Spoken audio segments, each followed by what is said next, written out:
Hey everybody, this is Matt and we're at Texas Toast Guitars. Thanks for watching.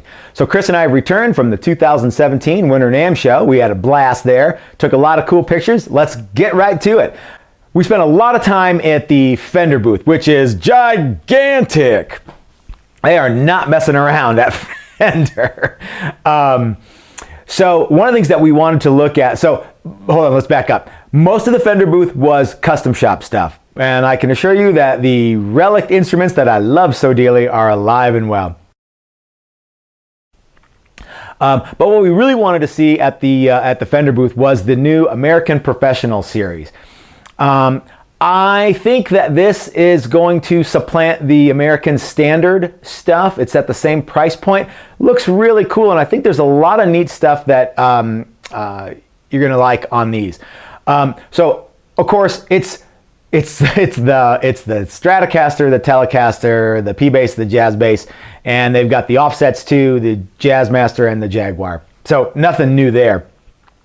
What you'll notice is the appointments are different and they're very cool. So for example, all the Telecaster bridge saddles now are compensated. The Stratocaster bridge has the same 2-point knife edge kind of system, but has the bent steel saddles. I think people like those better than the other kind that were on the American Standards.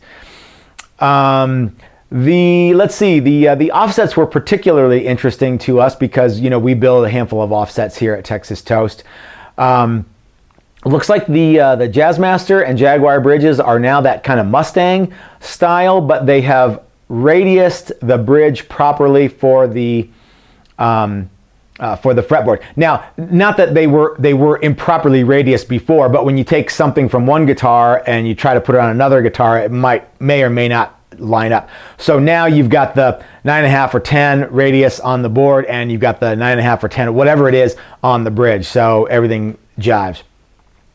We also noticed that the bridges on for the Jazzmaster and Jaguar trims do not move now. They've decided that movement is bad. So there's these little nylon inserts that kind of keep the bridge steady. Now, there were no trem arms on the guitars for us to test this out with, but we were able to kind of wiggle them a little bit. They do move as you go through the movement of the trem arm a little bit, but not as much as they were originally designed to do. Speaking of trem arms, all the new Strat trem arms are pop-in, like the Jazzmasters used to be, and all the Jazzmasters are screw-in, like the Strats used to be.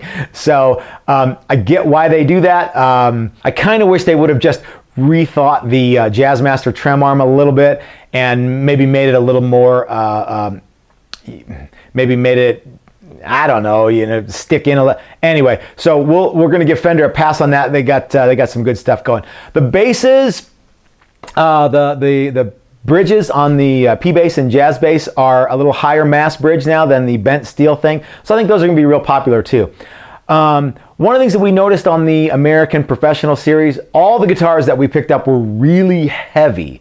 So if that's a thing for you and you're going to buy one of these, I highly recommend going to the store and, you know, picking them all up and finding the lightest one rather than just ordering from Musician's Friend. You might get a heavy guitar.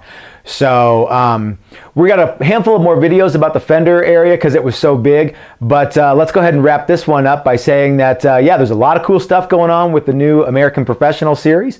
If you like content like this and you want to see more from the 2017 NAMM show, please subscribe. It really helps us out a lot. If you have any questions or comments, make sure to leave them below.